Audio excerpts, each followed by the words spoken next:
famille, ça ne veut pas dire que c'est réservé qu'aux familles, mais durant ces cultes-là, nous encourageons les membres, nos fidèles, à venir avec 1, 2, 3, plus des membres de ta famille. Ce matin, qui est venu avec un membre de sa famille? Oh, gloire à Jésus. Qui est venu avec un membre de sa famille? Levez bien vos mains, levez bien vos mains. Jésus, on peut acclamer très fort aussi. Ce matin, qui n'est pas venu avec un membre de sa famille? Lève bien ta main.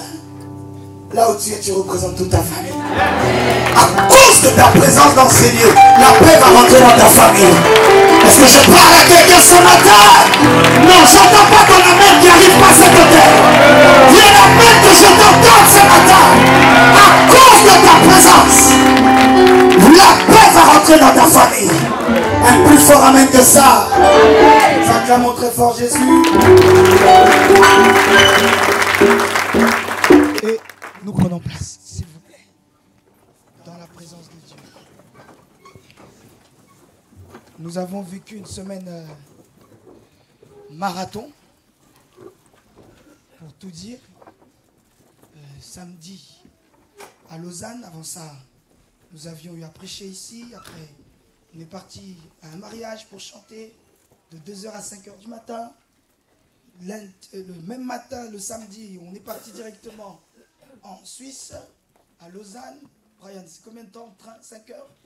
Ouais, en TGV. Prêcher samedi et dimanche. Dimanche soir, je rentre rapidement, 23h minuit à la maison. Le lundi matin, je vais au travail.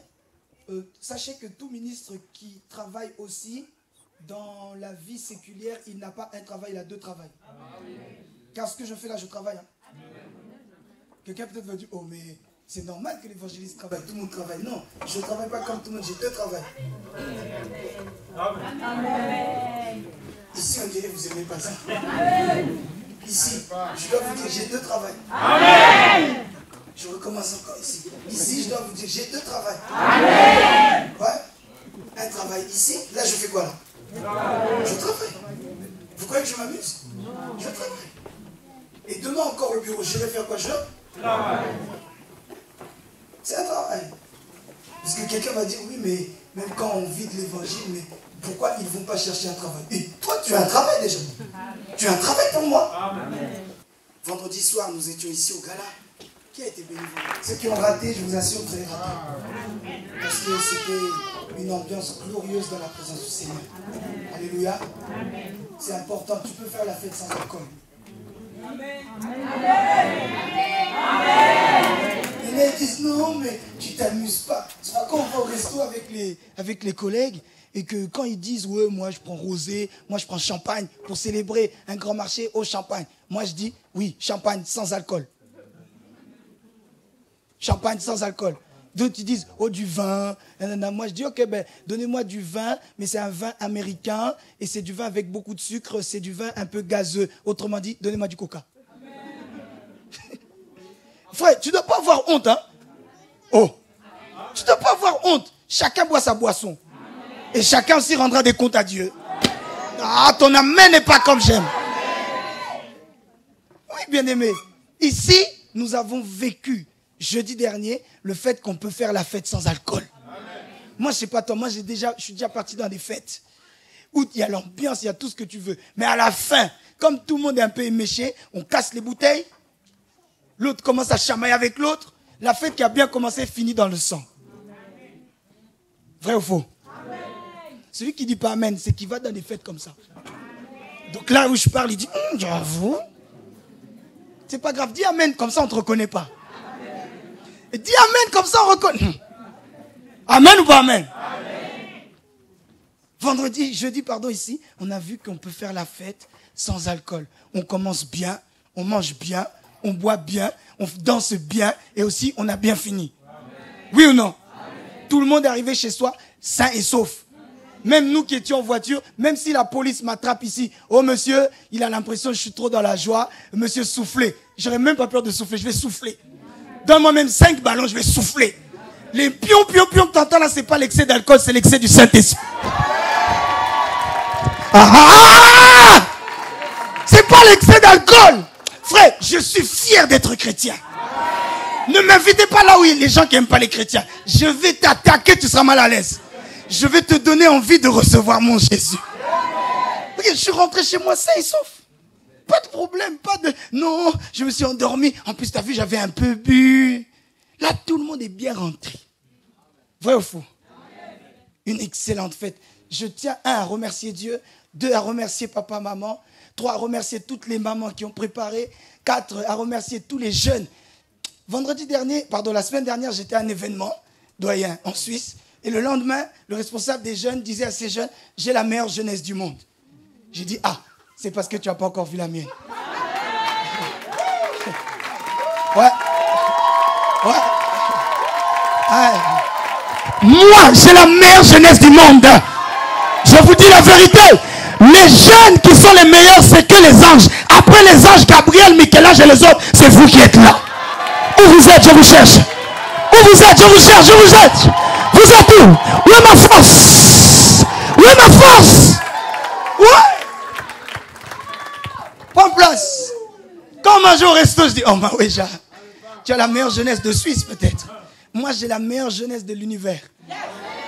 Prie Dieu seulement que je t'invite un jour, que tu viennes goûter ces choses. Tu vas vivre le ciel sur la terre. Qui dit Amen. Donc, remercier également les jeunes, remercier les grands jeunes. J'ai réuni les grands jeunes ici il y a quelques jours. J'ai dit, on veut faire une belle fête, mais j'ai besoin de votre argent. Ils se sont décarcassés. Ils ont tout fait, ils ont donné l'argent. D'autres ont pris parmi l'argent qu'ils avaient réservé pour les tenues, pour les brésiliennes, pour les péruviennes. Ils ont dit, je vais sacrifier mes ongles pour la gloire de Dieu. Donc la fête s'est très très bien passée. On peut acclamer le Seigneur pour tout cela. Les frères là que j'avais invités, les serviteurs de Dieu, ils ont dit, waouh, on croyait que ces choses n'existaient qu'au ciel. J'ai dit, sois calme. L'année prochaine, on va frapper fort encore. Ouais, quelqu'un va dire, il est orgueilleux. Je ne suis pas orgueilleux, j'ai l'assurance. Je sais que Dieu avec moi, je suis plus fort que tout le monde. Ton amen, pourquoi il n'arrive pas à mes oreilles? Amen, amen. Et pour continuer, donc, on a pris encore le TGV pour aller à Lyon. Un grand concert qui a eu lieu là-bas.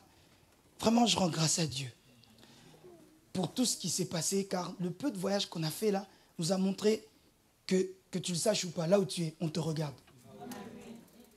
Ouais, on te regarde.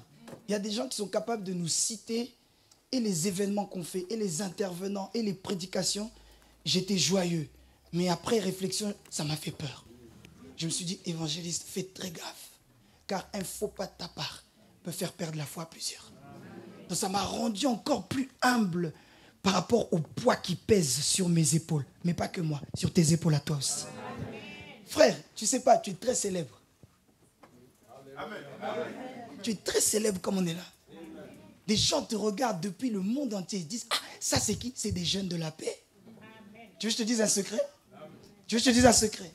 Pour la grande conférence qu'on est en train d'organiser, Pasteur Grasse m'a dit, non, évangéliste, son père, l'archibishop, on dirait, à cette date-là, il avait déjà mis une conférence pour moi, je dois aller au Congo, je dois prêcher à Brazzaville. J'ai rien fait. J'ai pris seulement le spot. J'ai envoyé. J'ai dit, donc toi, tu vas louper ça. Elle m'a dit, évangéliste, j'ai vu des spots. Mais ça, c'est pas un spot, c'est 6 potes. Et après, elle continue, elle dit, en plus, je me dis une chose, je vais retrouver les jeunes de la paix. Amen. Qui dit Amen. Frères et sœurs, sois conscient de la responsabilité qu'il y a sur tes épaules. Et donc, je te disais, on a continué à Lyon, là où il y a eu un merveilleux concert. Et je sens que dans très peu de temps, on va y retourner encore. Je ne peux pas partir avec une grosse équipe. J'ai amené seulement quelques-uns et nous sommes partis. La prochaine fois, j'amènerai une plus grosse équipe. Amen. Qui veut avec moi? Même si tu ne sais pas chanter, viens seulement. J'ai besoin d'intercesseurs. Comme ça, comme moi je chante, toi tu pries en langue pour moi. Amen. Dès que je toucherai le micro, tout le monde partait, rempli du Saint-Esprit.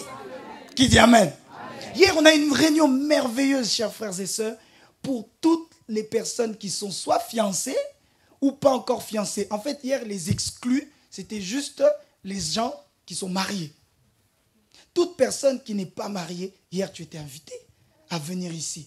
Car je l'ai dit hier, le mariage est une étape tellement importante qu'il ne faut pas y aller à la va-vite. Il ne faut pas y aller à reculons. Mais il ne faut pas aussi y aller en étant pressé. Il ne faut pas mettre la charrue avant les bœufs. Il faut préparer les choses. Et en tant qu'Église, nous devons préparer. Pas que les jeunes. Parce qu'il n'y a pas que les jeunes qui ne sont pas mariés. Il y a aussi, ça peut arriver, une maman, tu as eu des enfants avec quelqu'un, ça ne s'est pas bien passé, vous êtes séparés. Et hier, mon but était de dire, même toi, je dois te préparer. Pour que l'échec que tu as eu dernièrement soit le dernier échec de ta vie. Pour que la prochaine fois, quand tu vas te marier, un coup, une flamme. Que ton mari soit complètement fou de toi. Qui dise, avant ça, j'étais pas bien depuis que je t'ai vu. Non, tu as comblé mon cœur. Tu as comblé ma vie. C'est comme si avant toi, je respirais plus. Depuis que je t'ai vu, je respire. Vous voyez comment je prépare mes femmes, hein? C'est comme ça que moi je les prépare. Pour que quand ils te voient, ils te disent non. Avant ça, je mangeais, mais depuis que je t'ai connu, je suis rassasié. Avant ça, je m'habillais, mais depuis que tu es avec moi, j'ai l'impression que je suis l'homme le plus riche du monde. Tu pèses plus lourd que le plus beau diamant de l'Angola. Tu pèses plus lourd que je ne sais quoi, je ne sais quoi. Qui va manquer la prochaine réunion? Faut pas manquer. Qui dit amen? Toutes les jeunes filles à partir de 19-18 ans, vous êtes invitées. Suis-je en train de dire, il faut que directement elles se marient? Non. Hier, on a insisté. Avant le mariage, un bon diplôme. J'ai même dit à mes jeunes filles, avant le mariage, un bon diplôme, un bon travail. Pourquoi pas? Même tu achètes déjà un bon appartement. Quel jeune homme va se moquer de toi alors que toi-même tu as déjà un bon appartement? Tchao!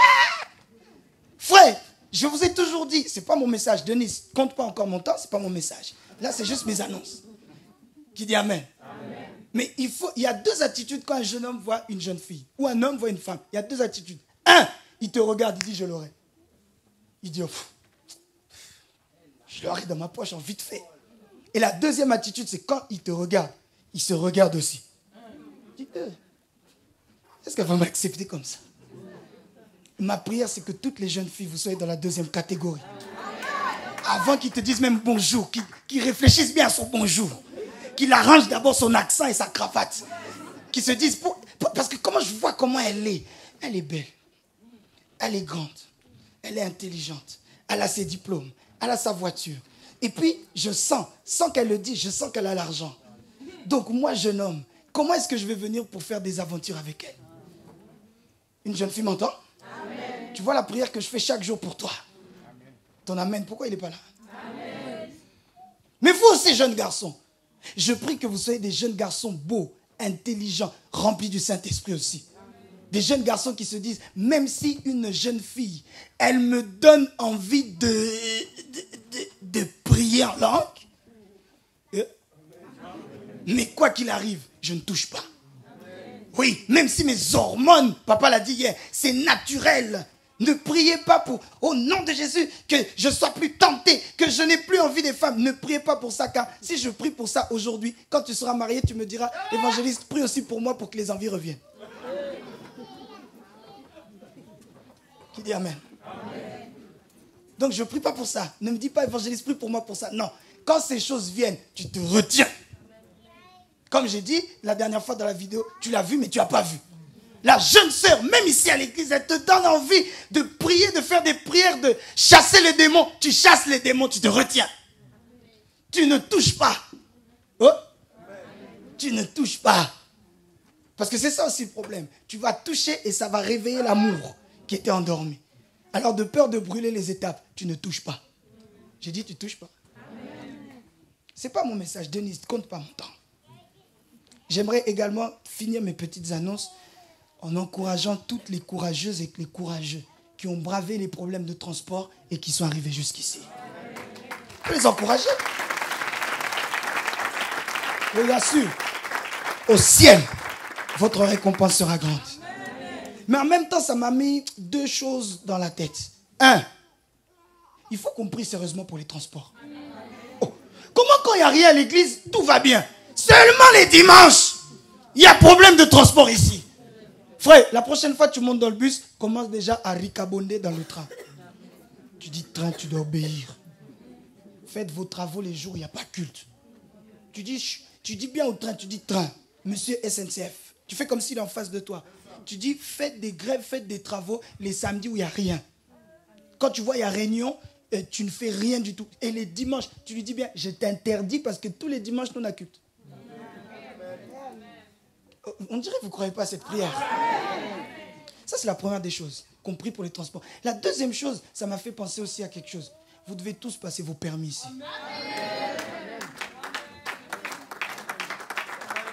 Tu fais bien, toi, Clacla. Vous devez tous passer vos permis. Tous. Sans compter votre âge. Hein? Amen. Peut-être une maman se dit, oh non, mais c'est pour les jeunes, moi, j'ai plus le temps. Moi, je sais. Frère, il y a même des mamans qui ne savent à peine parler français, elles arrivent à avoir le code et le permis. Et toi, tu crois que tu es moins intelligente qu'elle? Tu vas arriver. Tu vas arriver. Même si ce n'est pas dans tes pensées, je mets ça dans tes pensées maintenant. Tu dois avoir ton permis, comme ça. Problème de transport ou pas, toi, tu es en voiture. Et puis, si la A1 est bloquée, tu prends la A3. Tu deviens à un autre niveau, non? Et c'est mon travail de vous dire ça aussi. Et puis tu verras même sur le CV, ça pèse. Quand tu mets permis B, tiré du 6, véhiculé. Oh, vrai ou faux? Oh, il y en a, ils me regardent, on dirait que je suis un zombie. Mais à l'église, on doit dire ces choses aussi. Qui dit Amen? Pas acclamer pour nos bonnes nouvelles. Là, je commence à prêcher. Le thème de mon message d'aujourd'hui, c'est une continuité, si je me souviens bien, du message du dimanche 29 septembre, si je ne me trompe pas, qui était intitulé « Il y a un téléphone qui est en train de me bénir ». Il ne me dérange pas, il me bénit. Étendez-moi ça, s'il vous plaît. Il s'était intitulé « La paix dans ma famille, c'est possible ». Qui peut le répéter avec moi? Encore une deuxième fois, s'il vous plaît. Une troisième fois, s'il vous plaît. C'est possible. On avait commencé dernièrement, mais faute de temps, nous n'avions pas fini. Donc je crois qu'aujourd'hui, on va acheminer comme Dieu va nous l'indiquer. Qui dit Amen? Est-ce qu'on peut se mettre debout ensemble, s'il vous plaît, pour lire la parole de Dieu? Psaume chapitre 127, psaume du roi Salomon. Alléluia, Jésus. Psaume chapitre 127. Je le dirai tout à l'heure, mais retenons déjà, s'il vous plaît, que celui qui a écrit ce psaume est l'homme le plus sage du monde. Ce n'est pas l'évangéliste qui le dit, c'est Dieu lui-même qui, par sa bouche, a dit que Salomon est l'homme le plus sage du monde. C'est-à-dire, avant Salomon, il n'y a pas plus sage, pendant Salomon, il n'y a pas plus sage, et même après Salomon, jusqu'à ce jour, aucun homme ne sera plus sage que lui. Qui dit Amen? Amen. Pour dire un petit peu, et je t'apprends à faire toujours ça dans la vie, quand tu entends quelque chose, même si c'est une bonne phrase, même si c'est une chose merveilleuse, vérifie toujours qui en est la source. Qui dit Amen? Amen. Je connais des gens qui ont perdu leur vie parce qu'on est venu leur raconter quelque chose que quelqu'un a dit, qu'il a entendu, que quelqu'un d'autre a dit, que quelqu'un d'autre a dit. Tu ne connais pas la source, tu vas te bagarrer à cause de quelqu'un, au final tu ne connais personne. Et là où l'autre devait mourir, c'est toi qui meurs. Quand on entend quelque chose, vérifie toujours, même si c'est vrai, vérifie toujours qui a dit ça. Et là, ce qu'on lira à coup sûr, c'est une bonne phrase. Mais j'aimerais qu'on saisisse bien qui est cet homme. L'homme le plus sage du monde. Vous m'entendez? Tout étant roi, il était le plus sage. Donc, psaume 127, verset 1, je lis au nom de Jésus. Cantique des degrés de Salomon. Si l'Éternel ne bâtit la maison, ceux qui la bâtissent travaillent en vain. Si l'Éternel ne garde la ville, celui qui la garde veille en vain. Reste au premier. Moi, je reste au premier pour aujourd'hui. Est-ce qu'on peut recommencer? On peut dire tous ensemble à partir de si l'Éternel. On y va? 1, 2, 3. Si l'Éternel ne bâtit la maison, ceux qui la bâtissent travaillent en vain. Si l'Éternel ne garde la ville, ceux qui la gardent veillent en vain. On peut recommencer une deuxième fois? 1, 2, 3. Si l'Éternel ne bâtit la maison, ceux qui la bâtissent travaillent en vain. Si l'Éternel ne garde la ville, ceux qui la gardent veillent en vain. Troisième fois, pour le Saint-Esprit. Une fois, c'était au nom du Père. Deuxième fois, au nom du Fils. Troisième fois, au nom du Saint-Esprit. Quatrième fois, c'est au nom de la paix de l'Éternel. Cinquième fois, je ne sais pas, on peut aller jusqu'à 100. Et on finit ça, on ferme nos Bibles, on rentre à la maison. Et tu seras béni. Troisième fois, s'il vous plaît. 1, 2, 3. Si l'Éternel ne bâtit la maison, ceux qui la bâtissent travaillent en vain. Si l'Éternel ne garde la ville, ceux qui la gardent travaillent en vain. Parole du Seigneur. Amen. Prenons place, s'il vous plaît. Avant de continuer à la partie 2, c'est-à-dire qu'il y avait une partie 1, j'aimerais faire un bref récapitulatif sans rentrer dans les détails pour que nous tous nous ayons le même niveau d'information, après quoi nous allons continuer. Alors pour introduire ce message, j'avais dit dernièrement que le public concerné était double. Numéro 1, par rapport à la paix dans ma famille, c'est possible. 1, je m'adresse aux jeunes, célibataires, ceux qui vivent chez les parents, ceux qui n'ont pas d'enfants, etc., etc. Peut-être qu'il y a plusieurs choses que je dirais là, comme j'avais déjà dit. Tu te diras, non, ce n'est pas forcément pour moi. Alors j'avais dit 3 verbes qui sont importants. Écouter, noter, et le troisième c'était ? Le troisième c'était ? Donc il n'y a qu'une personne qui écoute quand je prêche. Le troisième c'était ? Conserver. Écoute, note, conserve. Garde ça. Aujourd'hui, peut-être que ça ne te servira pas. Demain, ça te servira. Aujourd'hui, peut-être tu es chez les parents, j'entends, mais ce n'est pas mon truc aujourd'hui, évangéliste. Tu n'as pas prêché pour moi, j'aurais dû rester chez moi. Non. Garde ça. Écoute, note et garde. Demain, lorsque tu seras marié et que ta femme te prendra la tête et que tu as envie de lui mettre un coup de poing rempli du Saint-Esprit, j'espère que tu penseras à ce message. Je vous ai dit la dernière fois que lorsque j'étais plus jeune et que je voyais papa qui faisait, quand maman parlait et qu'elle criait, je me tournais comme ça, il ne me regarde pas. Quand maman parlait et que papa faisait ouf, je disais, oh, pourquoi il fait ouf? Mais maintenant que je suis marié, moi aussi j'ai fait aussi ouf. Donc du coup moi aussi, j'ai écouté, j'ai noté, j'ai conservé. Je te dis, ça fait gagner du temps dans la vie. Qui dit amen? Amen. Deuxième chose, j'avance, c'est juste un récap. Je m'adresse spécialement, notamment, on va dire, précisément aux parents et aux mariés. C'est-à-dire que tu sois seul ou pas, que tu sois fiancé ou pas, que tu aies des enfants ou pas. C'est spécialement pour vous que je suis en train de parler. Ce message est pour vous. Qui dit amen? J'ai 2 buts dans mon message. Numéro 1, c'est d'apprendre ou confirmer à l'Église l'importance de la famille. J'insiste beaucoup sur ça. C'est d'alerter l'Église sur la priorité, sur l'authenticité de la famille. Dieu est un Dieu de famille. Je répète, Dieu est un Dieu de famille. Amen. L'Église doit comprendre ces choses. Dieu n'est pas un Dieu individuel. Je disais hier à quelqu'un, c'est quel Saint-Esprit qu'on voit aujourd'hui? Quelqu'un qui dit, je suis rempli du Saint-Esprit, je parle en d'autres langues, j'ai des dons spirituels, mais son don le pousse à être à l'écart. Vous verrez parfois, tout en étant à l'église, la personne est à l'écart. Ce sont le genre de personnes que tous les dimanches, avant qu'on dise Amen, tous les dimanches, ils ont déjà le manteau sur le dos. Je crois maintenant ça va arrêter. Hein? Mais quand il y a des gens comme ça, c'est quel Saint-Esprit que tu as? Car le Saint-Esprit dont nous parle Acte 2 dit qu'ils étaient tous les jours ensemble. Dans la fraction de pain et dans la communion fraternelle. Alors moi j'aimerais savoir, c'est quelle version du Saint-Esprit que toi tu as, qui fait que tous les dimanches, dès qu'on dit Amen, tu es parti. Et surtout les gens qui disent, non moi je fais ça pour éviter les problèmes. C'est toi-même le problème.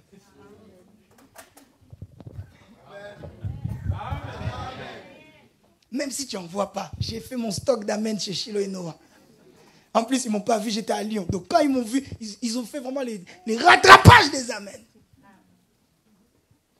Qui dit Amen? Amen. Chers frères, chères sœurs, le Saint-Esprit que nous parle la Bible n'est pas un Saint-Esprit ancien. Il est d'actualité jusqu'aujourd'hui. Et même nous tous qui sommes là, vous devez savoir, en Christ, Jésus-Christ, nous sommes nous tous une famille. C'est pour ça que j'insiste sur ça. Dieu est un Dieu de famille. Deuxième but que j'ai, j'avance rapidement, c'est dire que Dieu aime la famille. Et j'avais mis en garde tout le monde et je continuerai à le faire. Contre tous ces prédicateurs, je pèse mes mots, sorciers, démoniaques, envoyés tout droit depuis l'enfer. Qu'il vous faut comprendre que lorsque tu es soi-disant, je dis bien soi-disant en Christ, tu dois renier, même si le micro ne marche pas, c'est la même chose. Amen. Quand tu es soi-disant en Christ, tu dois renier tous les membres de ta famille. Ça, c'est pas l'évangile. Quand tu es soi-disant en Christ, ta mère qui t'a mis au monde, tu ne dois plus la calculer. Tu dois faire comme si elle n'existe pas. Tu dois faire comme si ce n'est pas elle qui t'a mis au monde. C'est comme si quelque part, elle a été seulement une génitrice. Ne regardez pas la sœur, regarde-moi. C'est comme si, quelque part, il a juste fait ton père, le fait que tu sois ici. Mais au final, merci, tu ne dois pas y prêter attention. Ouais, même quand il te reste de l'argent, ne lui donne pas d'argent, alors que tu sais qu'il a besoin d'argent. Pourquoi? Mais il est sorcier. J'insiste sur ça. S'il était sorcier, il t'aurait déjà bouffé. On prend la même quoi? S'il était démon, il t'aurait déjà bouffé depuis longtemps. Frères et sœurs, aimons nos familles. Même quand il y a des soucis, aimons nos familles. Même quand on ne se comprend pas, aimons nos familles. Même quand il y a quelque chose qui fait qu'au final, on ne devait plus se parler, aimons nos familles. Et j'insiste encore sur ces prédicateurs sorciers. Je pèse les mots. J'ai toujours posé la question. Eux, ils voient les sorciers dans la famille des autres, mais jamais dans leur propre famille. Amen. Donc, cher prophète, filme-moi bien. Il y a des sorciers dans nos familles, mais dans ta famille, il n'y a pas de sorciers. Qui dit Amen. Amen. Ne tombez pas dans ces pièges. Ne tombez pas dans ces pièges. Suis-je en train de dire que l'envoûtement dans les familles, ça n'existe pas? Si, ça existe. Mais il y a une puissance que le diable n'aura jamais. C'est l'amour. Amen. Je sens que je parle à quelqu'un aujourd'hui. Même si tu es sûr à 100% qu'un membre de ta famille est démon, il est méchant, il a mangé tout le monde, il veut te manger, aime-le. Amen. Oh. Quelqu'un s'attendait à ce que je dise, non, tu dois briser, tu dois couper, tu dois déraciner, tu dois, non, aime. Oh. Amen. Aime, car l'amour est la seule arme que le diable n'aime pas. C'est la seule arme que le diable n'a pas. Pourquoi? Christ lui-même est amour. Amen. Envoie un mail, je vais dire quelque chose. Amen. Comment est-ce qu'on peut se dire chrétien? Donc, fidèle de Christ, étant à sa ressemblance, tel il est, tel nous sommes. Mais nous n'aimons pas. Parce que soi-disant, j'insiste sur le soi-disant, un membre de notre famille est démon et homosexuel. Même l'homosexuel, tu dois l'aimer. Amen. Amen. Amen. C'est triste, hein, de voir qu'il y a l'amour partout, sauf à l'église. Amen. Je disais hier à une jeune soeur, vous verrez deux soulards. Ils vont en boîte de nuit, parce que l'un est sorti avec la femme de l'autre. Ils seront capables de se poignarder. Le sang coule. On se dit, ces deux-là, c'est à la vie, à la mort. Chose étrange. Parfois, 3 semaines, 1 mois, quelques mois plus tard, vous les trouvez dans la même boîte de nuit. Ils partagent le champagne ensemble. Je te dis la vérité. Ces gens-là doivent nous enseigner. Amen. Amen. Amen. Ça doit nous enseigner comment les soulards sont capables de se pardonner alors que l'autre a pris la femme de l'un. Et tu verras même, ils se disent entre eux, oh, les femmes, c'est une fausse affaire, on s'en fout. On est des amis, non? Mais nous, pour un bonjour, bonjour. Parce qu'on ne t'a pas dit bonjour comme tu aimes. À la vie, à la mort. Tu lui parles. En plus, il a dit bonjour à tout le monde. Il a embrassé les autres. Moi, il m'a seulement serré la main. Je ne lui parle plus. Oh, frères et sœurs, c'est que les soulards doivent t'enseigner. Oui, si à l'église ça ne marche plus quand on t'enseigne, les soulards des boîtes de nuit doivent t'enseigner. Ici, vous n'aimez pas ce que je dis. Hein? Je sens une opposition. Qui dit Amen. Amen. Timothée 5:8, je ne fais que le récap. C'est Paul qui parle à son fils dans la fin de Timothée. Il dit, si quelqu'un ne prend pas soin des siens, en particulier des membres de sa famille proche, il a renié la foi. Il est pire qu'un non-croyant. Je n'ai rien à ajouter, on dit seulement Amen. Amen. Il a déjà tout dit l'apôtre Paul. Qui dit Amen. Amen. J'avance. 2 raisons pour lesquelles nous parlons de la paix. 1, c'est un signe de la présence de Dieu. Une maison où soi-disant il y a des chrétiens, il y a des chrétiennes, mais il n'y a pas la paix, sans prier, tu sais que Dieu n'est pas là-bas. Oh. Amen. Même s'il y a des louanges de l'évangéliste prospère du lundi jusqu'au dimanche non-stop. Même s'il y a des prédications de qui vous voulez non-stop. Même si toute la famille fait un culte matinal à 5 h du matin tous les jours. S'il n'y a pas la paix dans une maison, c'est un signe clair. Dieu n'est pas là. Amen. Dieu n'y est pas. Je nuance les choses en disant ceci. Est-ce que je suis en train de dire que du 1er janvier au 31 décembre, il n'arrive jamais de temps en temps qu'il y ait des chamailleries? Ça arrive. Je vous dis la vérité, ça arrive. J'ai dit ça arrive. Amen. Chez tout le monde, ça arrive. Même chez l'évangéliste, ça arrive. Oh. Amen. Je vous dis, un jour, tu peux arriver et j'ai piqué une colère contre ma femme. Souvent, c'est le contraire. C'est plus elle qui pique des colères contre moi. Mais ça peut arriver. Et tu arrives en plein milieu. Mais quoi qu'il arrive, le plus important est qu'après ça, on arrange. Et puis, c'est pas normal. Sur 31 jours d'un mois, 29 jours, c'est la chamaillerie. Et il y a 2 jours où vous êtes en guerre froide. C'est pas normal. Il y a quelque chose qui ne va pas. Dieu n'est pas là-bas.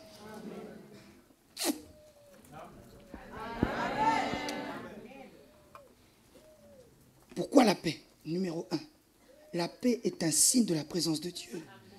Ésaïe 9, verset 5 dira que Jésus est appelé le prince de paix. C'est très important. Mais à cause de ça, chers frères et sœurs, vous verrez que le diable nous met dans la tête que ce n'est pas possible. C'est là d'où je tire mon terme. La paix dans ma famille, c'est possible. Plusieurs se disent, non, c'est pas possible. Surtout, vous verrez des jeunes gens qui ont grandi dans une atmosphère où papa et maman se chamaillent tout le temps.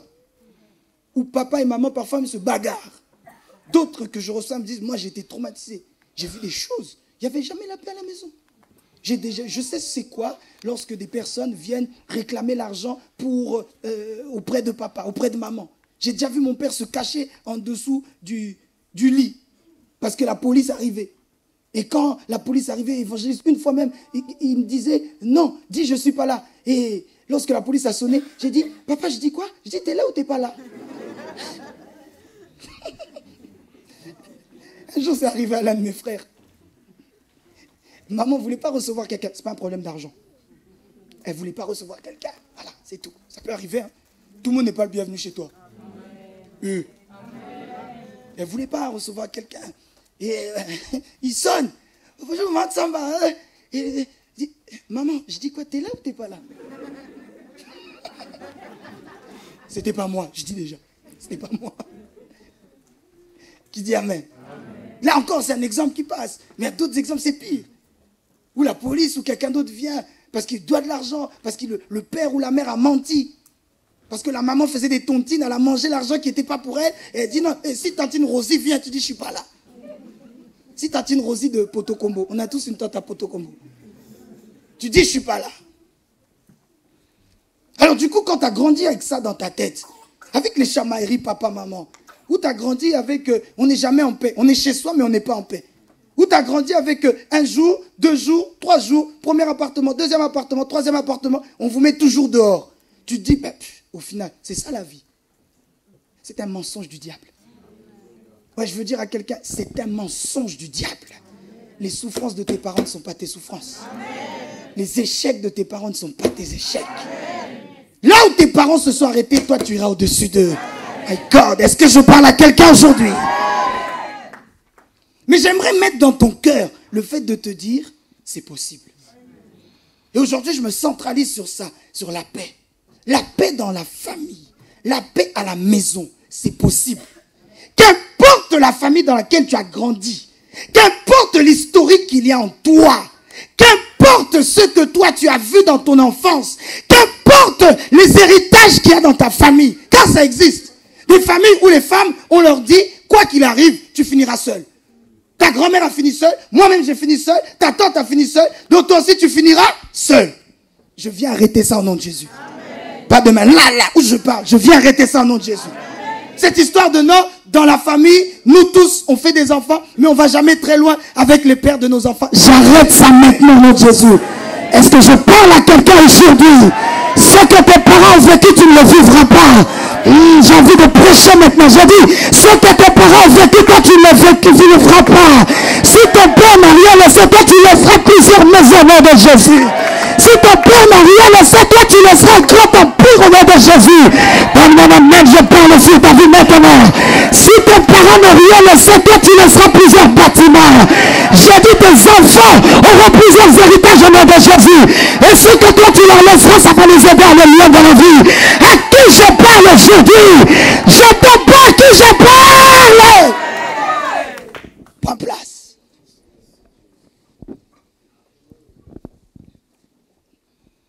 La paix, frères et sœurs, c'est un signe de la présence de Dieu. Et la deuxième chose, pourquoi la paix? C'est parce que la paix est indispensable. Sans la paix, on ne peut rien faire. Je l'ai dit hier, pour les personnes qui étaient intéressées par la réunion, l'amour ne suffit pas. Je sais que peut-être je peux choquer quelqu'un.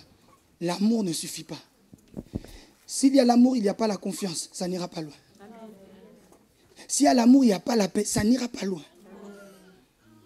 S'il y a l'amour, mais il n'y a pas la discussion, ça n'ira pas loin. Comment est-ce qu'on peut discuter là où il n'y a pas la paix? Quelqu'un m'entend? J'avais pris l'exemple d'une nation en disant quand une nation est en guerre, personne ne va investir là-bas. Mais lorsqu'une nation est en paix, les investisseurs viennent rapidement. Et l'emploi vient dans cette nation. L'économie reprend, etc., etc. Pourquoi? Parce qu'il y a la paix. Que la paix soit dans ton foyer. Amen. Quelques vérités sur la paix. Je répète vite. 1. La paix est indispensable. Mais dans ce même point, j'ai dit que Dieu est indispensable pour la paix. C'est ce que nous avons lu là. Salomon, l'homme le plus sage, il dit, si l'Éternel ne garde une ville, celui qui la garde en vain. Si l'Éternel ne bâtit, celui qui bâtit en vain. Chers parents, vous voulez bâtir un foyer solide, bâtissez avec Christ. Chère jeune fille, jeune garçon, tu veux que tes études soient solides, costauds. Dans tes études, mets Christ à l'intérieur. Mes chers parents, je reviens vers toi. Qui dit Christ, dit pas d'adultère.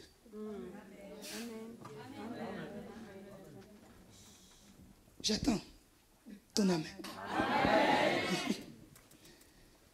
Car là où il y a Christ, bien-aimé, les ténèbres et la lumière ne peuvent pas demeurer ensemble. Déteste-moi. Tu m'aimeras quand on se retrouvera au ciel. Je t'épargne l'enfer comme je parle. Envoie l'amen, quoi. Amen. Cher jeune garçon, jeune fille aussi. Christ dans tes études. Mais Christ, ce n'est pas la tricherie. Tout le monde triche, toi tu ne triches pas. Mieux vaut un 5 sur 20 en Jésus qu'un 19 sur 20 avec le diable. Amen. Je dois aller prêcher dans les universités, moi. Doyen, je crois que si je prêche là-bas, on va me donner beaucoup d'argent en plus. Toutes les bourses là, dans ma poche. Qui dit amen. C'est très important. Deuxième chose, comme nous avions dit, c'est que pour la paix, il y a la part de Dieu, mais aussi la part de l'homme. Je reviendrai là-dessus tout à l'heure. Et j'avais fini avec le troisième point en disant que la paix, il faut faire très attention car elle est très dure à bâtir, mais elle est très facile à détruire. Je l'ai dit en introduisant mon message, que dans tous ces voyages missionnaires qu'on a fait, oui c'est vrai, lorsqu'on te reconnaît, entre guillemets, on te demande de prendre des photos, on te dit à quand le prochain album, on est capable de te répéter une prédication que tu as fait de A à Z. La première des choses, tu es heureux. Mais après ça, si tu es un minimum mûr, ça te fait peur. Parce que tu dis, un moindre faux pas, c'est tout ce monde qui va tomber. La paix, c'est la même chose. C'est très dur à bâtir. Mais on n'a rien de temps. Tu peux te mettre par terre. Cher mari, chère femme, attention, un petit mensonge peut détruire toute la famille. Surtout dans ce pays, la France, où nos assistantes sociales mettent dans la tête des femmes, allez, divorce. Un petit mensonge. Quelqu'un qui a divorcé m'a dit, j'ai pris plus de temps pour me marier que pour divorcer. Pour me marier, on m'a demandé des papiers, de faire venir à gauche, à droite, des procédures, des rendez-vous à la mairie. Ça m'a pris plusieurs mois, voire même une année. Mais le divorce m'a pris 15 minutes. Le juge fait rentrer tous les deux. Vous voulez divorcer? Oh oui, oh non. Même si maintenant les deux ne sont pas d'accord, tu peux quand même divorcer. D'ailleurs, même si l'un des deux est absent, vous pouvez quand même divorcer. Ailleurs, je ne connais pas la loi, mais en France, c'est comme ça. Monsieur, tu veux divorcer? Il te prend tout seul. Oh oui, pourquoi? Parce que. Ok, mais de toute façon, je m'en fous. Sors, appelle la femme vient. Tu veux divorcer? Non, j'aime mon mari. Ah bon? Pourquoi? Parce que, de toute façon, je m'en fous. Bon, venez tous les deux. Bon, l'un veut divorcer, vous divorcez, hein. Monsieur signe. Non, je ne signe pas. Bon, c'est pas grave. Moi, je signe à ta place. Que c'est fini. C'est vrai ou c'est faux ce que je dis? Non, je dis la vérité. C'est vrai ou c'est faux ce que je dis? C'est vrai. Attention aux moindres petits détails. Et j'avais dit qu'il y a un homme qui avait peut-être pas compris ces choses. C'est Abraham. Abraham, avec toutes les promesses qu'il avait dans sa vie, il n'a pas compris que l'enfant ne devait pas venir d'Agar, mais il devait venir de Sarah. Et il y a 3 mots, comme j'aime le dire, qui ont détruit et changé toute l'histoire. 3 petits mots. Abraham écouta Sarah. Ces 3 mots-là de Genèse ont changé le cours de l'histoire. L'enfant qui devait venir normalement de Sarah, parce qu'il a écouté justement sa femme, il a pris la servante Agar. Et on voit tous aujourd'hui les descendants d'Ismaël, des ordres qui font partout. À cause de 3 petites choses. Soyons prudents. Dis à ton voisin, gentiment cette fois-ci, sois prudent. Qui dit Amen? Le 4e point que j'apporte aujourd'hui, c'est que la paix, il faut l'entretenir. Tu peux dire avec moi, la paix, il faut l'entretenir. Plus fort, s'il te plaît, la paix, il faut l'entretenir. Chers frères, chères sœurs, la paix à la maison, une fois qu'elle est là, il faut l'entretenir. Par quoi on l'entretient? Par des petites choses. Hein? Est-ce que tu sais qu'un petit bonjour peut faire commencer une bonne journée? Ou peut détruire la journée aussi de quelqu'un d'autre? Je crois que la prochaine réunion, papa, on dira ça. Attention, vous les jeunes filles, jeunes garçons, tu es né directement dans une maison où personne ne dit bonjour à personne. Peut-être que l'autre que tu vas épouser, dans sa maison, on dit bonjour à tout le monde. Bon, maintenant, les deux dans la même maison. L'autre se réveille, les deux les visages gonflés. L'autre dit bonjour, l'autre dit... C'est des petites choses, mais bien aimés, qui peuvent entretenir la paix. Pire encore, quand les jeunes n'ont même pas de respect envers les parents, c'est pire encore. Tu vois ton père, tu sors de ta chambre, lui aussi de la sienne, même bonjour papa, tu dis pas. Ça c'est quelque chose moi qui m'irrite. Excusez-moi de revenir là-dessus à chacun de mes messages. Ça me donne des démangeaisons. Je n'ai pas trouvé encore le vaccin qui vaccine contre le manque de respect. C'est quelque chose qui me démange. Et j'ai la main en ce moment qui me gratte beaucoup. Ça veut dire le prochain que j'attrape, une claque remplie du Saint-Esprit. Non, bien-aimé. Et puis, après tout, on se dit la vérité. Un bonjour, ça coûte quoi? Est-ce que, où tu es là, tu as dit bonjour à ton bien-aimé à côté de toi? Oh. Ça coûte rien. Qui dit Amen? Je ne vais plus là-bas, vous me regardez bizarre, je prêche ici. Même bonjour, même j'aime dire hein, à l'église, c'est un centre dans plusieurs domaines. Un centre d'adoration, amen. Un centre spirituel, amen. Un centre de formation, amen. Mais aussi un centre d'éducation. Moi qui suis là, je suis un grand éducateur. Pas maman des éducateurs, papa des éducateurs. J'éduque des gens. Vous verrez quelqu'un, il rentre au bureau même sans toquer. Il vient, il ouvre. Me dit, on est où là? Oh mais ouais, chef Jésus. Ouais, en plus. Où est ton amen? Bonjour, mais ça coûte rien de dire bonjour. Et même certains, là, après le culte, vous viendrez directement. Oh, maman, bonjour. Même maman. Non, ici, il y a trop de mamans. Ici, les jeunes. Même maman, tu dois dire bonjour. Ouais, ne te dis pas non, il est jeune, mais c'est quelqu'un. Il y a des mauvaises choses dans ce pays, mais il y a aussi des bonnes choses dans ce pays. On nous apprend que le respect est réciproque. Et puis, on nous apprend également que si tu veux qu'on te respecte, toi aussi respecte d'abord l'autre. Et puis, on nous apprend également, si tu veux qu'on te respecte, toi-même respecte-toi. Je tourne le dos car on me fusille du regard. Amen ou pas amen, c'est comme ça. Ouais. Vous devez savoir, chers parents, vous êtes les modèles de vos enfants. Hier, on est à table. Pour te montrer que même moi, ce que je te prêche, je le fais. Hier, on est à table. Chilo, Elle gronde, parce qu'elle aime bien faire la maman, elle gronde Noah. Elle dit, Noah, tu me saoules. Je dis, Noé là, et moi, on dit, mais elle dit ça d'où? La bouche de papa et maman. Vrai ou faux? Elle dit ça parce qu'elle entend papa, maman dire la même chose. Noah, tu me saoules. Elle aussi a dit, Noah, tu me... Faisons attention. Des petites choses, bien aimées, entretiennent la paix. Des petits gestes, des petites attentions. Bonjour, au revoir. Un mot vraiment qui est devenu très grave. S'il te plaît. S'il te plaît, on dirait qu'il faut sonner 40 jours pour entendre s'il te plaît de ta bouche. On dirait que tu t'es rabaissé, genre là, t'es mort. C'est juste s'il te plaît. J'insiste encore, les enfants, tu demandes même l'argent, maman. Donne-moi 10 €, wesh.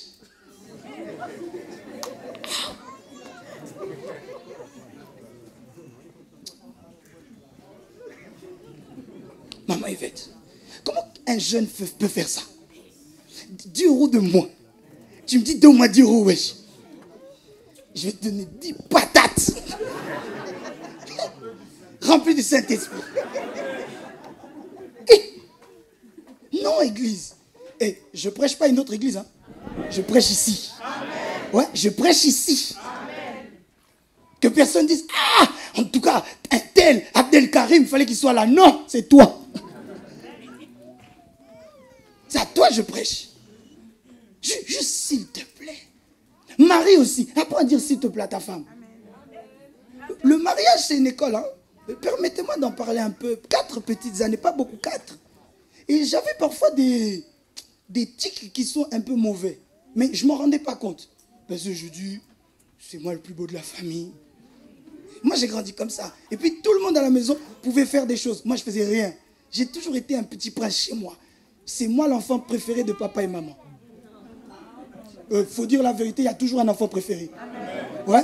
Comment ça se fait? Attends. Comment ça se fait que la Bible dit? Comment ça se fait que la Bible dit Joseph était le préféré parmi les enfants? Est-ce que c'est la faute à Joseph? Est-ce que c'est ma faute? C'est pas ma faute. Que tu veuilles ou pas, c'est comme ça. Ouais. Et vous verrez.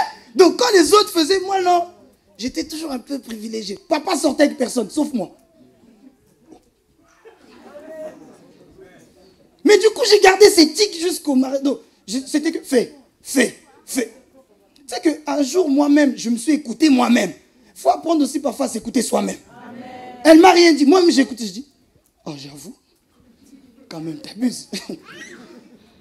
Parfois, tu dois apprendre à te dire à toi-même, j'avoue, j'abuse quand même. Même quand elle parle. Peut-être devant, tu fais, mais tu dois rentrer. La Sophonie dit, rentre en toi-même. Tu dois rentrer en toi-même. Tu dis, elle a raison quand même. Des petites choses entretiennent la paix. Surtout que parfois, un petit mot peut faire plaisir à la personne à qui tu parles. Juste de dire, tu as raison. Je ne sais pas vous, hein. Mais quand je dis à ma femme, tu as raison, c'est comme si la conversation c'est courte. Juste dis, Noëlla, tu as raison. Avec un sourire. Il y a les tu as raison aussi, tais-toi. Pas les tu as raison comme ça, les tu as raison sincères. Frère, ça apporte la paix. Une conversation qui devait durer longtemps. Juste, j'avoue, tu as raison. Ça fait gagner du temps. Là, je parle aux mariés. Les enfants, ça, c'est non négociable. En tout cas, là, avec ou sans sourire, papa a toujours raison. Amen. Même si tu as raison, tu as tort. Devant papa, tu as tort. Devant maman, tu as tort. Amen. Je vous ai toujours dit, l'évangéliste dit quelque chose, papa dit autre chose, tu écoutes papa. Amen. Tu écoutes papa. Les parents ont toujours raison devant les enfants. Amen. Ah, un autre mot. Je t'aime. Je t'aime. Est-ce que les enfants, vous dites je t'aime à vos parents? Amen. Denise, tu dis je t'aime à ta mère? Bokole, tu dis je t'aime? Safoura, tu dis je t'aime? Hein? Est-ce que vous dites je t'aime à vos parents? Félicitez les jumelles. Vous dites je t'aime? Vous dites ou non vous dites? Pauline, tu dis je t'aime. C'est simple, je t'aime. En plus, regarde les textos, maintenant c'est simple. Tu peux dire JTM. C'est tout. Hein, pour ceux qui disent, c'est pas mon truc. Il faut dire, dis je t'aime. Moi, ma mère, quand je la vois, je dis, non, je t'aime. Maman, t'es trop belle. Quand je finis avec maman, je dis à ma femme, Noëlla, t'es la plus belle femme au monde. Je dis, non, tu es trop belle. Surtout quand je vais en mission, je dis, Noëlla, c'est vrai, il y avait des filles là-bas, mais personne comme toi.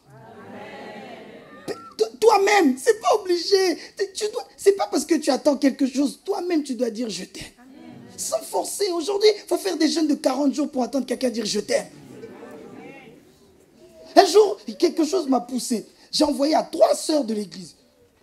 Attention, hein. Regarde comment j'ai fait. Parce qu'il y en a, ils vont commencer à utiliser ça pour faire autre chose. Je vous connais ici, là.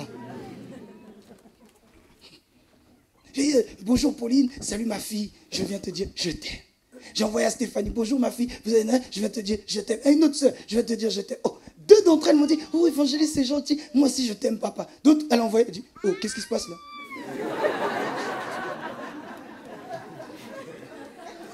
Et si je me souviens, avant même que je réponds, je vois elle-même, elle a répondu, j'ai fait une bêtise? Non, je voulais juste te dire, je t'aime ma fille. Tu peux regarder ton voisin et lui dire je t'aime. Il y en a, ils disent pas. Ils disent pas. Yeah. Ou il y en a, comme entre lui et le mari à l'enfant, il dit à l'enfant je t'aime. Non, regarde bien ton vis-à-vis. Dis-lui je t'aime. Ouais, le culte d'aujourd'hui c'est comme ça. Mais le plus important, c'est que le message entre. Ma femme, le mari n'est pas venu. Il est resté à la maison. Quand tu rentres à la maison, tu lui fais un gros bisou. Tu dis, je t'aime. Il a dit, aujourd'hui le culte c'était comment? Tu dis, c'était comme ça. Il y a un homme de Dieu que je connais qui dit, lui, à chaque fois qu'il doit prêcher un gros message, qu'il a une grosse conférence ou quelque chose comme ça, que l'onction, vraiment, il sent que l'onction sera forte, sa femme lui cherche toujours des problèmes. Ça peut arriver. Pourquoi tu dis pas mais? Amen. Ça peut arriver. J'ai pas dit c'est mon cas. Moi, j'ai épousé la plus belle femme du monde. Amen. Chacun son chacun. Et il dit, oh, il lui donne la chemise. Est-ce que tu peux repasser? Et tu rajoutes ta boniche ou quoi? Un jour, elle a pris la chemise en question. Au lieu de la laver, elle l'a mis dans la javel. Et à l'époque, le pauvre, il était pauvre. Donc, c'était sa seule chemise. Il est parti prêcher en t-shirt. Mais avant d'aller prêcher, il a dit, je sais pourquoi tu fais ça. La femme s'attendait à ce qu'il commence à chamailler. Il a attrapé, il a fait un gros bisou. Il a dit, je t'aime. Depuis ce jour, la femme a changé. Je te fais avancer dans la vie, je te dis la vérité. Qui dit amen? 5e chose. Par rapport à l'amour. C'est très important également. Par rapport à la paix, excusez-moi. Il faut savoir se contenter de ce que l'on a. Tu peux dire à ton voisin, contente-toi de ce que tu as. Tu lui contente-toi de ce que tu as. Continue, change de voisin. Lui, on dirait il est fâché, change. Et dis-lui ceci. Dis-lui ça. Dis, si tu as aujourd'hui, gloire à Dieu. Dis-lui, si tu as aujourd'hui, gloire à Dieu. Si tu n'as pas aussi, gloire à Dieu. Alors, dis-lui fort, il faut qu'il entende. Hein? Dis si tu as gloire à Dieu, si tu n'as pas gloire à Dieu. Philippiens 4, verset 12. Philippiens chapitre 4, verset 12.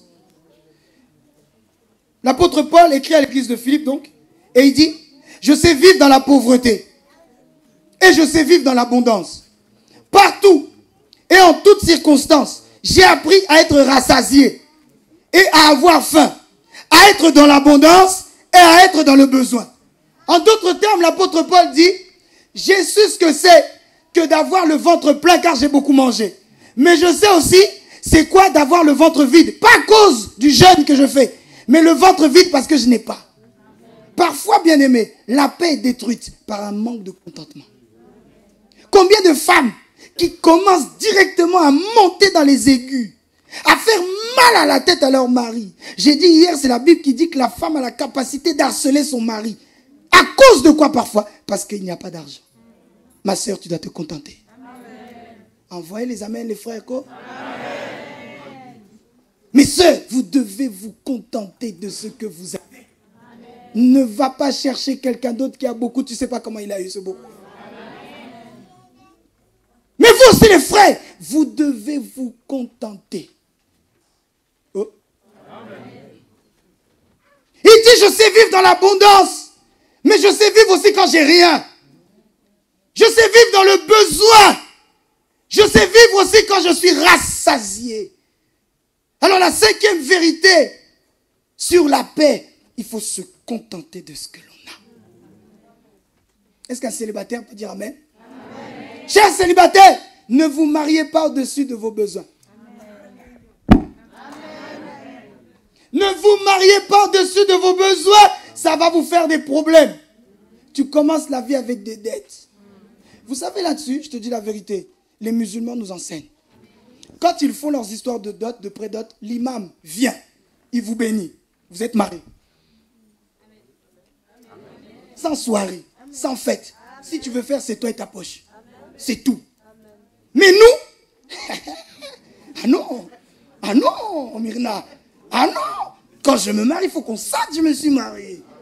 J'ai un ami qui m'a dit, évangéliste, quand je lui ai dit, je vais me marier un vendredi, dit, si je me marie un vendredi, je dois encore me remarier. Chose bizarre, lui-même aussi s'est marié un vendredi. Non, bien-aimé, ce n'est pas ça le mariage, c'est juste la fête.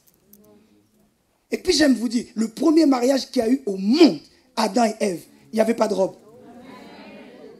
Il n'y avait pas de costume. 3 pièces. Il faut qu'on sente que je me suis marié. C'est que je vais mettre. Ça doit donner envie aux autres de se marier. Frère, tu vas donner envie aux enfants de se marier.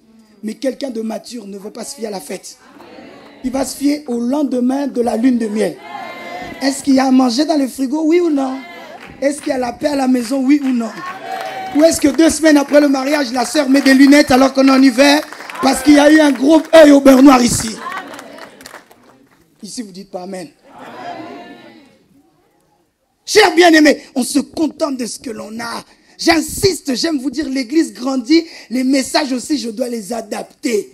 Alors je sais que beaucoup sont sur le point de se marier. Il y en a d'autres. Avant déjà la fin de cette année, le mariage va pointer son nez.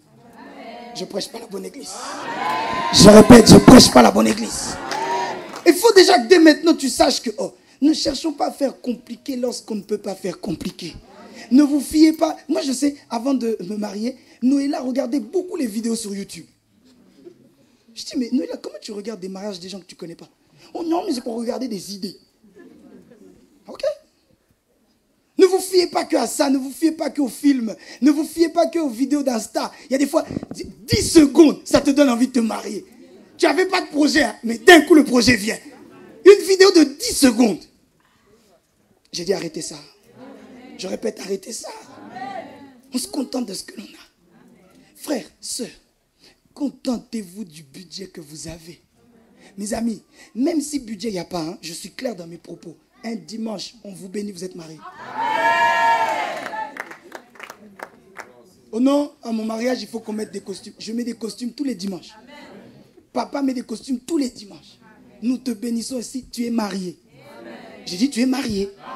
Il ne faut pas forcément... Mais bon, c'est bien aussi les robes blanches, c'est vrai. Parfois, c'est ce que tu as depuis ton rêve de petite fille. Oui, mais les conditions font que parfois, ta robe à 5 000 €, comme a dit hier ma femme, il se peut que ni papa, ni maman, ni ton mari ne peut te l'offrir. Alors, prends la robe qui convient à ton budget. Prends la salle qui convient à ton budget.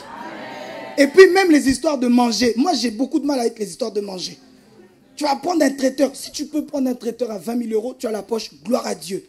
Si tu n'as qu'un traiteur qui n'est capable que de faire que des sandwichs, on mange des sandwichs. Le plus important, tu es déjà marié. Ouais. Tu n'as pas d'argent pour prendre un DJ. C'est pas grave. Les bouches, c'est déjà DJ. Le mariage, c'est pas toutes ces choses. Que des gens qui reportent à cause de ces affaires-là. Ce n'est pas ça le mariage.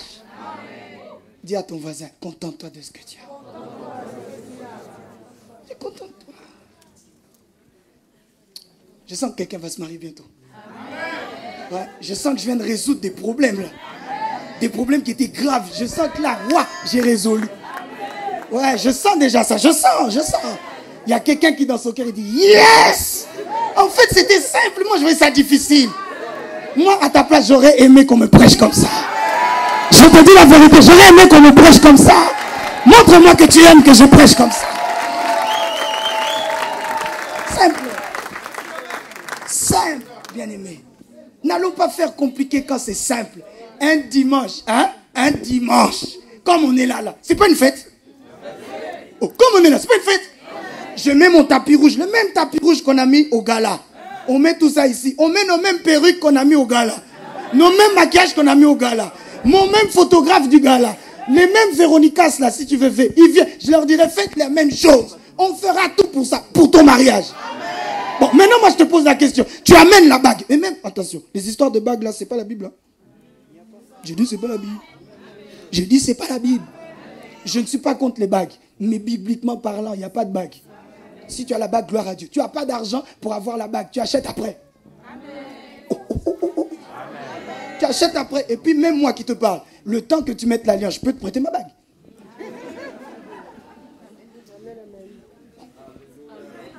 Je suis là pour vous faciliter la vie. Je peux te prêter ma bague. Frère, je ne suis pas fidèle à ma femme parce que je porte une alliance. L'alliance se porte dans mon cœur. Le temps que vous fassiez juste mi concon, j'étais mon soleil et tout, je te prête. Personne ne saura que toi et moi. Je vous fais gagner du temps. Je te prête, tu fais. Personne ne saura que toi et moi. Toi, tu dis là, moi, je te fais un clin d'œil. Avant ça, on a déjà fait les tests. Au final, personne, c'est que toi, moi et ta femme. Parce qu'il faut tester quand même les jours. C'est tout. Je te fais gagner du temps. Amen ou pas amen? Et puis donc, nous tous, on met nos costumes, on met nos photos, on met nos vidéos, on met nos perruques, nos tout. On vous bénit. Vous êtes mariés, oui ou non? Amen. Le livre d'or, tu signes ici. Vous êtes mariés, oui ou non? Amen. Après ça, vous pouvez faire tout ce que font les mariés, oui ou non? C'est simple. Je prêche à quelqu'un. Je sens l'onction dans ce message. J'ai dit, je sens l'onction dans ce message. Touche encore ton voisin. Contente-toi de ce que tu as. Contente-toi. Contente-toi. Les enfants vers les parents, contentez-vous de ce que vous avez. Papa peut te donner 10 € aujourd'hui et pas demain. Contente-toi. Ne dis pas, je suis né dans une famille maudite. Purée. Moi-même, je dis purée. Toi, tu ne dis pas purée. Tu dis pur. Je ne répète pas ça ici. D'ailleurs, comment un chrétien peut dire ces choses? Tu dis, oh, vas-y. De toute façon, il n'y a jamais rien ici. Tu ouvres le frigo. Tu ouvres et tu claques. Yeah, c'est toi qui as acheté. Il n'y a jamais rien ici. Vas-y, mais tu as été payé, non?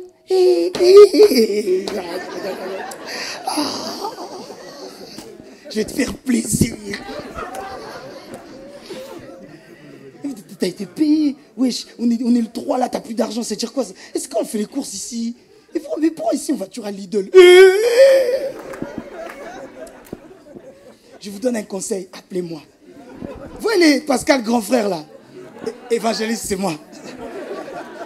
Mais moi, si je viens, dans certains cas, dans le tournage, je dirais couper. Il ne faut pas de témoin de ce que je vais lui faire ici.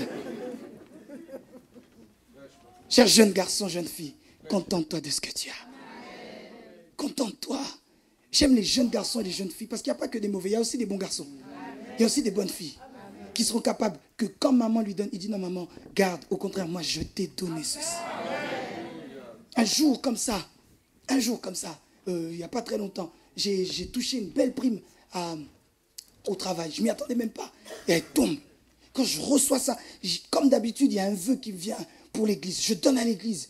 Et au moment où je tire, il y a un autre vœu qui vient. Il dit, donne à ta mère. Donne à ta mère. Je vous dis la vérité. Hein. J'ai pris. J'ai donné à maman. Je dis, maman, tiens. Elle me dit, oh, pourquoi tu veux, je garde, je te donne plus tard. Je dis, non, tiens, c'est pour toi. Elle dit, non, l'église. Je dis, non, pas l'église. Tu bouffes tout pour toi. Frère, on dirait que je l'avais acheté un avion. Alors que pour moi, c'est rien par rapport à tout ce qu'ils ont fait pour nous. Je veux que vous tous, vous soyez ainsi. En disant, oh, le peu qu'ils ont, je m'en contente. Je prends. C'est pas grave, je prends. Ils ne peuvent pas me donner tous les jours, mais le peu qu'ils me donnent, je prends. insiste encore. Dis-lui, contente-toi de ce que tu as. Je vais chuter avec ce 6e point. C'est que pour quelques vérités, donc pour la paix, la 6e vérité, c'est savoir faire des concessions. C'est très important de savoir faire des concessions. Qu'est-ce que j'entends par concession? C'est-à-dire qu'il faut savoir trouver des terrains d'entente. Où on se dit, oui c'est vrai, je voulais 10, mais je n'ai pas eu 10, j'ai 5, je prends 5. Parfois même si ça fait mal, il faut savoir faire des concessions. Que de jeunes filles qui restent célibataires jusqu'à parce qu'elle n'a pas su faire des concessions. Tu dois épouser un homme qui est 1m90. Dieu te donne un homme qui fait 1m81. Pour 9 cm, tu dis non. Reste avec ton nom. Ouais. Reste avec ton nom. Ton nom va te suivre jusqu'à. Et j'ai dit hier, il y a des fois, le train ne passe pas 2 fois, il passe qu'une fois. Donc celui d'1m81, toi tu voulais qu'il ait une grosse barbe, alors qu'il a un berbe. Tu dis, je vais aller où avec lui? J'ai besoin de quelqu'un de viril. Reste là. Attends seulement le viril. Mais si le viril vient quand toi tu as déjà plus de 60 ans, tu dois t'en contenter. Qui dit amen? Envoie ton amen. Il faut savoir faire des concessions. Et je me suis encore une fois basé sur la vie de notre patriarche Abraham, qui a su faire des concessions. Vous verrez que dans Genèse chapitre 13, on se rend compte que Dieu dit à Abraham de quitter le pays de son père avec sa femme. Mais du coup, au lieu de prendre que sa femme et ses serviteurs, Abraham part aussi avec son neveu, qui s'appelle comment? Lot. Et arrivé là, il continue à cheminer, comme Dieu lui a dit, je t'indiquerai le pays où aller. Mais arrivé au chapitre 13, on se rend compte qu'il y a un souci. Bien que Abraham ait reçu plusieurs promesses de la part de Dieu, je rendrai ton nom grand, je te donnerai une grande postérité et compagnie. Au chapitre 13, il y a un problème. Ce n'est pas Abraham qui s'est querellé contre son neveu Lot. Une parenthèse que je ferme. Il y a des fois, tu dois te séparer des gens, pas à cause d'eux-mêmes, mais à cause de ce qui est autour d'eux. Je vais plus loin, dis amen. Il y a des fois, tu dois savoir te séparer de ces gens-là. Ne te dis pas, mais moi et lui, moi et elle, on n'a pas de problème. Oui, vous n'avez pas de problème, mais ta destinée a un problème avec sa présence. Car vous verrez que tant que Lot était encore là, Abraham n'a pas eu Isaac.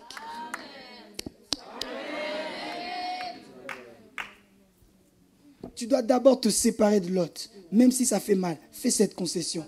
Il y a meilleur plus tard. Où est ton amen? Genèse 13, 8, Abraham dit à Lot, qu'il n'y ait donc pas de dispute entre toi et moi, ni entre tes bergers et les miens, car nous sommes frères. Et le verset d'après, il dit, Abraham, séparons-nous. Pardon, Lot, tu es mon neveu, séparons-nous. Ça fait mal. J'aime dire que Abraham, les Juifs, on a l'impression, c'est un peu comme des Africains, une tribu qu'on appelle les Bakongo, où les neveux sont parfois plus importants que les enfants. Il part, au lieu de partir seul, il dit, mon lancase, on y va ensemble. Il prend son neveu, ils vont ensemble. Et là, Dieu dit, je t'ai appelé toi seul, pas le neveu. Quelqu'un m'entend? J'imagine la douleur. N'oubliez pas, à cette époque, Abraham n'a pas d'enfant. Donc son seul enfant, c'est son neveu. Et Dieu lui dit, non, c'est fini. Sépare-toi. Frère, apprends à faire des concessions. Tu vois que ta femme dit, j'aime tous tes amis, sauf cet ami-là. Là. Même si tu es avec lui depuis la maternelle, tu dois commencer à dire, j'avoue. Sépare-toi. Ma soeur, ton mari te dit, j'aime toutes tes copines, sauf cette copine. Tu vas apprendre à te séparer.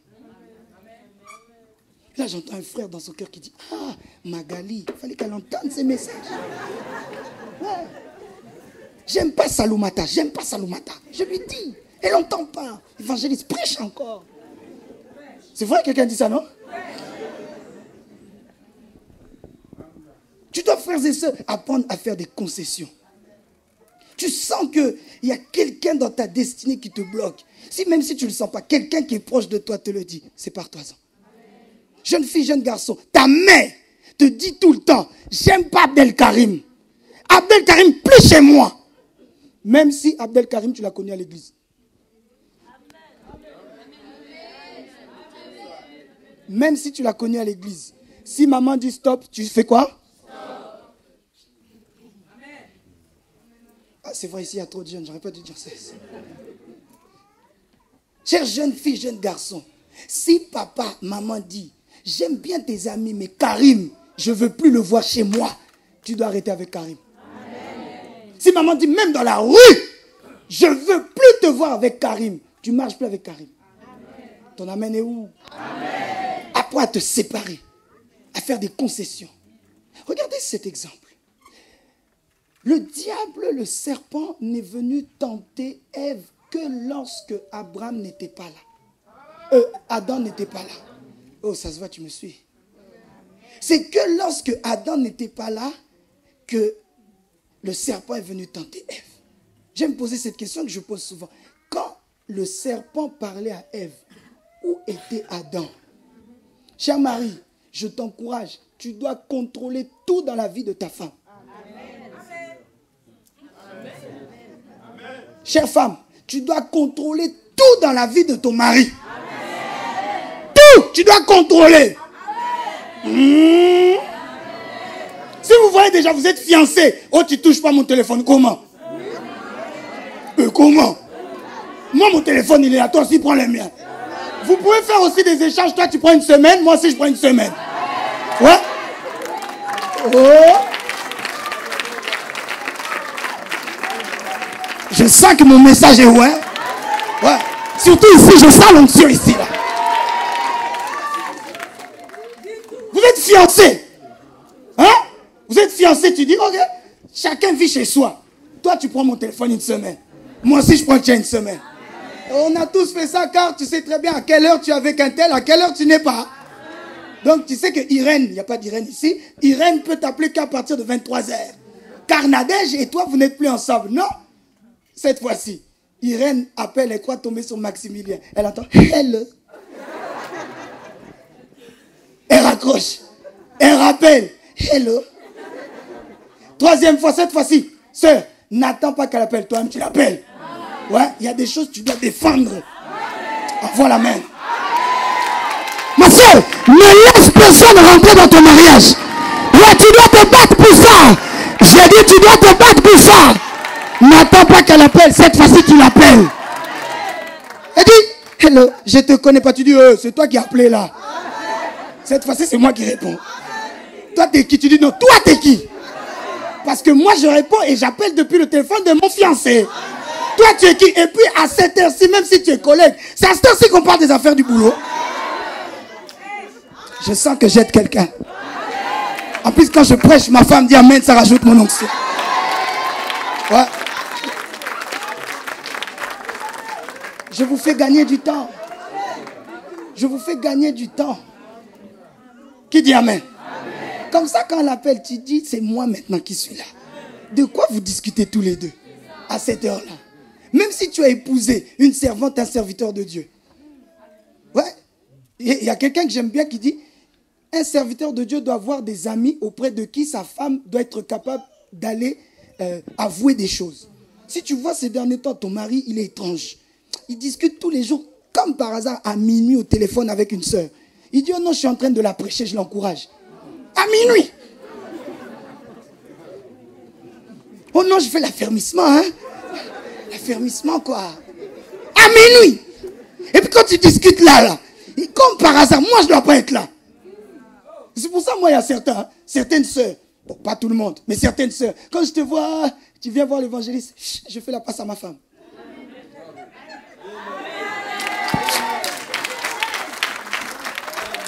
Oh non, évangéliste, moi je voulais seulement toi. Oh, mais elle et moi, on est la même chose. Je sens que je prêche bien aujourd'hui. Ouais.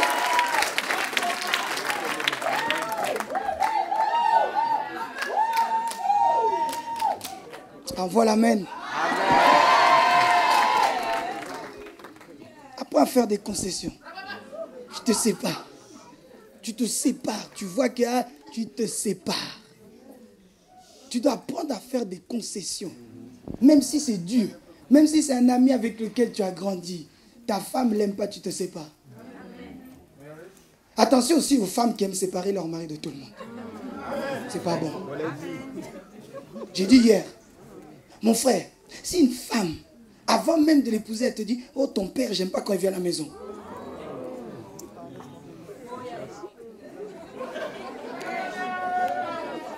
Frère, il ne faut pas jouer avec ça. Hein? Ce sont des petits signes qui, avec le temps, peuvent s'aggraver. Car je t'assure, tu peux avoir le plus bon cœur du monde. Tu as une mauvaise femme, ton cœur deviendra mauvais. Ouais. Si tu as une mauvaise femme qui dit ton père vient trop, à un moment donné, tu vas dire, oh j'avoue, papa il vient trop, wesh.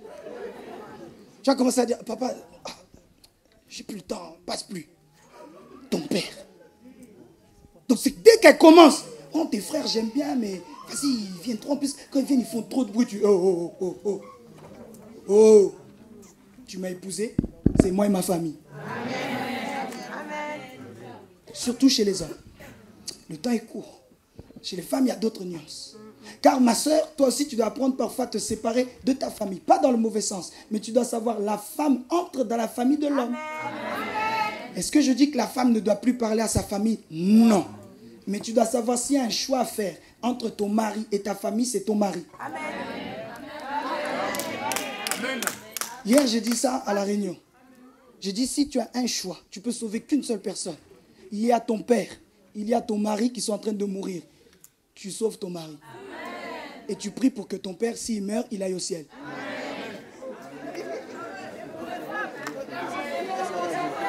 C'est la parole. C'est la parole.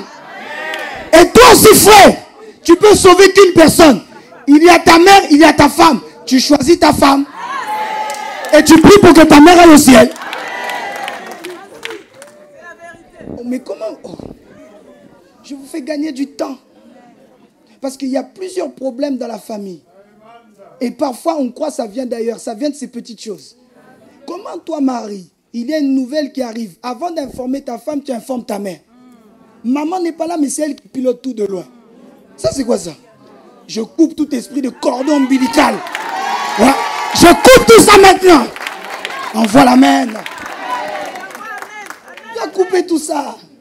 Parce qu'à partir de maintenant, tu es seul. Tu dois assumer les décisions. Avant maman, je n'ai pas dit aussi, ne dis plus rien à maman. Non. Je n'ai pas dit à partir de maintenant, ne parlez plus à vos familles. Non. Mais avant toute chose, ton mari, ta femme et tes enfants. D'abord, le reste après. J'ai dit, le reste après. Vous avez aimé ce que j'ai dit? J'ai fini pour aujourd'hui.